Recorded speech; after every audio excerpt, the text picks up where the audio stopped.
Amigos, estamos de regreso aquí en Zona Informa. Quiero decirles que estamos retomando nuevamente la charla con el profesor Daniel Méndez Vivanco. Y, oye Daniel, queremos que nos ahondes ahí en el dato.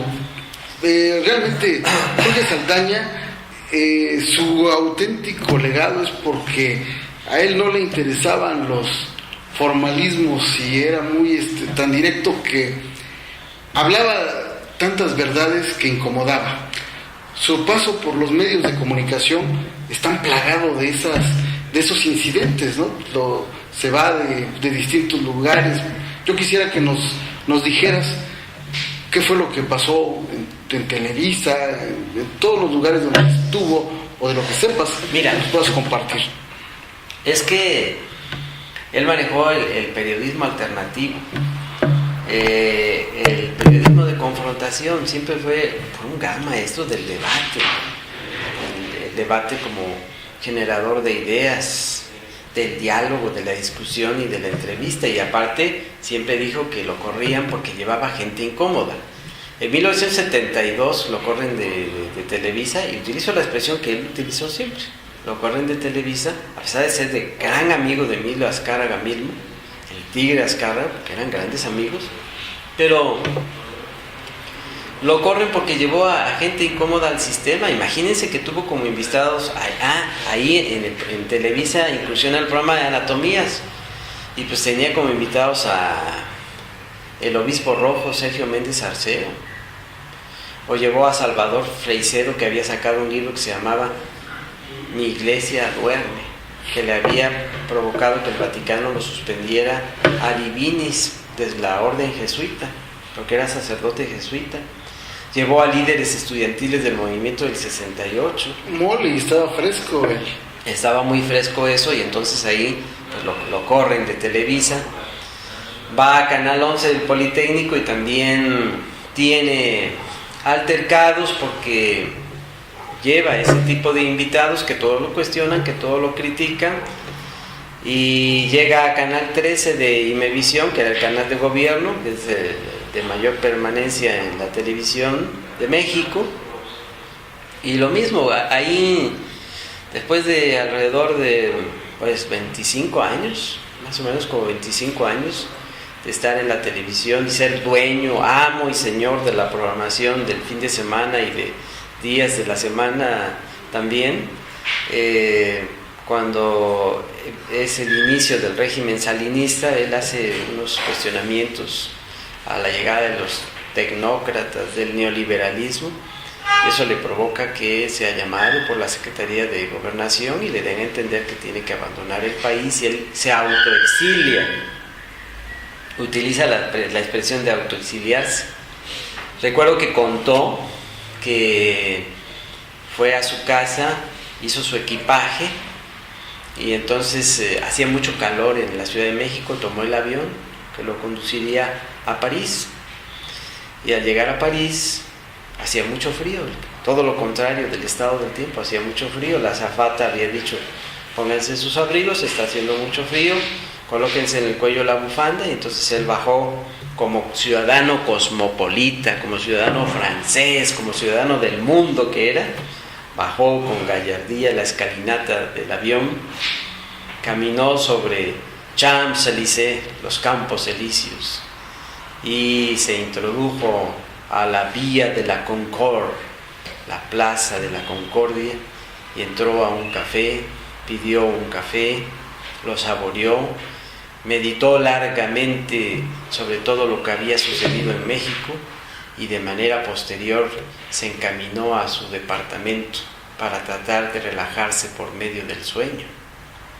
Y en las estaciones de radio también conoció el éxito y conoció que lo expulsaran también. Cuando tenía un programa de radio con Pepe Saidén allá en el edificio Hacking durante el régimen de Miguel Alemán como gobernador del estado, narró varias veces como en una de esas en que llegaron con Pepe Saidén a grabar el programa, que era a la 1 de la tarde, se encontraron con un gran letrero que decía: el programa ha concluido, queda prohibida la entrada. y tuvieron que salir con una baja autoestima en esos momentos con Pepe Saidel del edificio Hacking para comentar lo que allí había sucedido.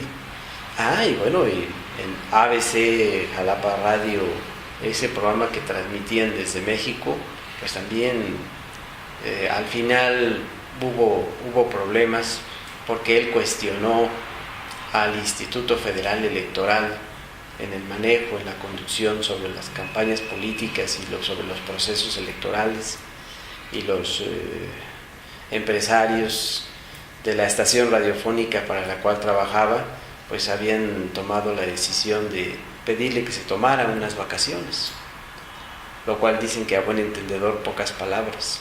Injusto eso que se hacía con él, porque siempre pugnó por la participación libre, democrática, igualitaria en la libertad de expresión y en la libertad de pensamiento. Pero eso lo fue forjando en el carácter y fue ganándose el cariño y el reconocimiento de la sociedad. Y esa manera de tener sobresaltos en su desempeño profesional le dio una estatura moral muy grande, de tal manera que él conoció esos sobresaltos en todos los medios de comunicación, los televisivos, los radiofónicos y los de la prensa también escrita, pero le daba siempre la libertad de poderse desenvolver a como eran sus convicciones. Bueno, y ya ni se diga también cuando había expresiones hacia la Iglesia Católica, hacia la política del Vaticano. ¿Era ateo? Era ateo, pero no olvidemos que él había participado, él había sido seminarista, él estuvo en el seminario, fue contemporáneo de don Sergio Beso Rivera, hoy arzobispo emérito de Jalapa. Habían sido sus compañeros en el seminario el padre Luis Castillo, el padre Abraham Huizar, el padre Ernesto Sánchez, que fue párroco mucho tiempo en la parroquia del Beaterio, el hoy arzobispo emérito del estado de Puebla, Rosendo Huesca. Había tenido como maestros en el seminario y se jactaba y se sentía orgulloso de eso, como el obispo de Tuxpan, el primer obispo de Tuxpan, don Ignacio Leonor Arroyo, se enorgullecía enormemente de haber tenido como maestro y guía espiritual al siervo de Dios que hoy va camino al altar, el padre José Manuel Martín del Campo.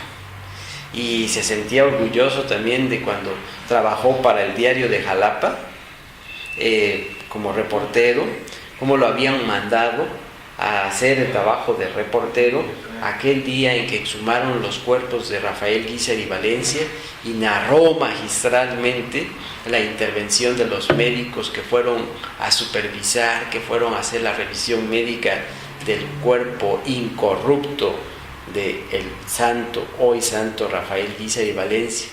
Y con ese sarcasmo, con esa ironía, acercó su pluma y su lápiz para plasmar en el escrito las declaraciones del doctor Solón Sanginés, que expresaba que la incorrupción, lo incorrupto del cuerpo de Rafael Guízar y Valencia se debía a componentes minerales que había en el cementerio de 5 de febrero, y eso armaba un gran revuelo, era polémico.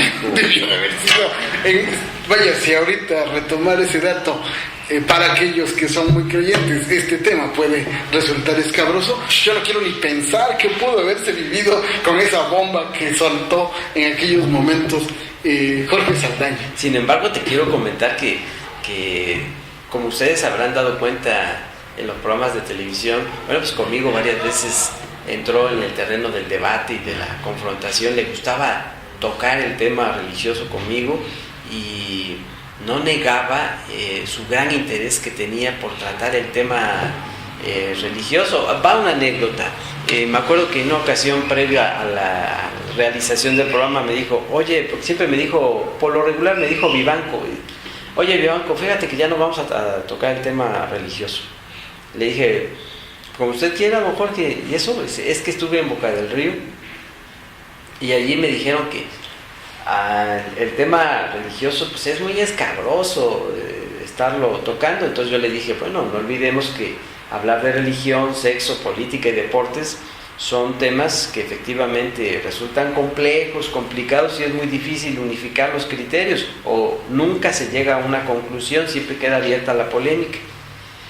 Pero está bien, entonces vamos a hablar de otras cosas.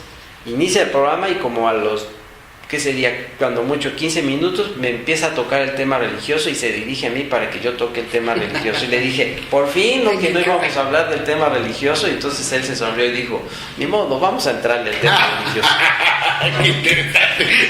Era un maestro de la polémica. Era un maestro de la polémica. Bueno, como gran orador y conocedor de las técnicas de la esgrima verbal, no dudo que eso es lo que le gustaba, ver la reacción, ver la respuesta rápida, analítica, sustentada, que eso es un asunto difícil, pero en ti se da de manera natural, hermano. Gracias, Neftali. Y le encantaba recordar dentro del tema religioso varias cosas, por ejemplo, el caso Marcial Maciel, le fascinaba, hizo una anatomía en la que me tocó participar para tocar el tema, se llamó así, homosexualidad, pederastia en la Iglesia Católica, el caso Marcial Maciel, y fue un programa en el que la confrontación y el debate surgió fuertemente. Recuerdo ahí estaba como representante de la Iglesia Católica el padre Quintín López César, y se sacó chispas ahí en ese programa. ¿Qué decía Quintín? Es un buen... Bueno, yo he admirado la capacidad para comunicar de Quintín. Y ese programa me lo perdí, cuéntame. Bueno, hay una anécdota que a él le gustó muchísimo y que quiero que me lo permitas narrar. Adelante, es tu espacio. Gracias, Neftali. Hubo un momento en que el padre Quintín hizo mención de la gran vocación que tenía como sacerdote Marcial Maciel, y en esos momentos cuando expresa eso, Jorge se voltea a verme y se me queda viendo como dándome a entender que participar, y entonces le dije al padre Quintín, le dije algo así como que había yo leído el primer libro de denuncia del caso Marcial Maciel que habían sacado los 9 exseminaristas que lo denunciaron, escrito por Alejandro Espinosa, exseminarista, exdiscípulo de Marcial Maciel, y que el libro se llama El Legionario, que entonces narra en una parte cuando estando en el seminario de Veracruz, allá en México, porque no se podía estar aquí por la persecución religiosa, y el rector era el obispo de Veracruz, Rafael Guízar y Valencia, tío de Marcial Maciel.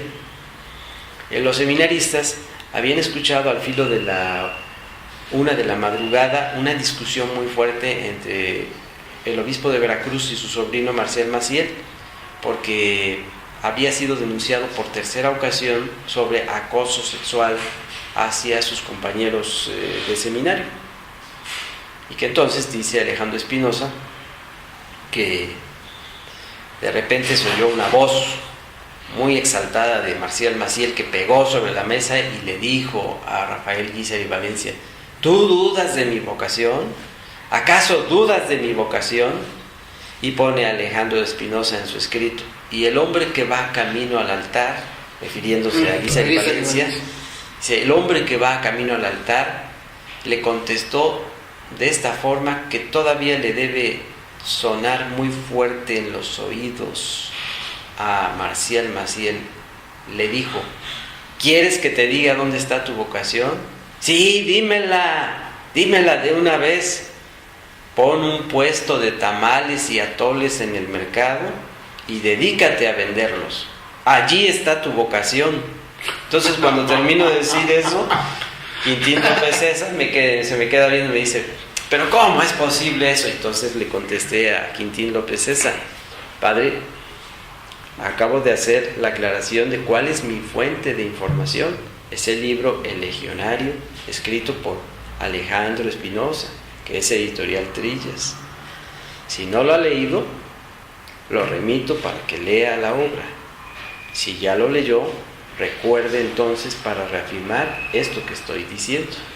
Entonces, cuando termino de decir eso, Saldaña voltea a verme y me hace un guiño, como diciendo: bien. Oye, qué impresionante, le gustaba el debate. Pero, pues, bueno, yo creo que son los altibajos y claroscuros que también la misma institución ha vivido. Hay momentos en los que por más habilidad que se tenga para reposicionar la imagen de una institución, como lo ha sido esta institución religiosa, yo creo que es complicado, ¿no? Quintín ha hecho un buen trabajo, pero hay realidades como la que mostrabas que son tangibles. Pero te quiero decir que la figura de Saldaña en su obra es tan trascendente que es pionero, y ya te lo había yo dicho en conversaciones privadas, es pionero en el tratamiento, en esos programas del tema religioso. Él llegó a tener un programa y cómo le gustaba que yo le recordara eso. Él llegó a tener un programa los miércoles que era de 5 a 6 y media, y se llamaba Diálogo entre Religiones. El escenario era algo así como si una mesa redonda, como si ellos estuvieran al interior de un templo católico, de una catedral, al fondo un vitral, y él moderaba la mesa, y entre sus invitados estaba el padre Manuel Jiménez, exégeta, gran conocedor de las Sagradas Escrituras, catedrático de la Universidad Católica en Jerusalén.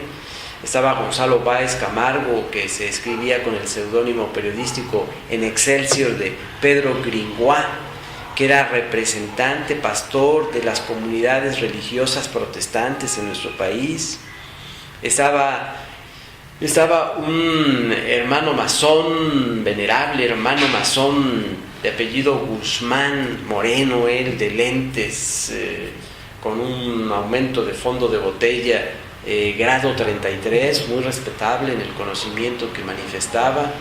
Se encontraba un rabino de la comunidad judía, ahí llegó a estar Juan José Arreola, escritor, para ver la postura agnóstica.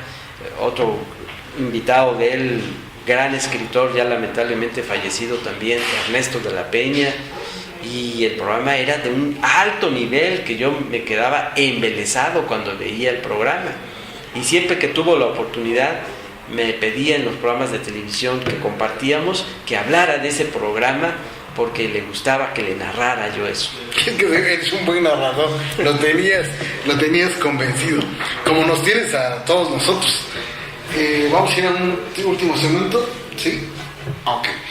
Amigos de zonainforma.com, estamos en la entrevista con el profesor Daniel Méndez Vivanco y estamos hablando sobre la vida y obra de Jorge Saldaña. Regresamos.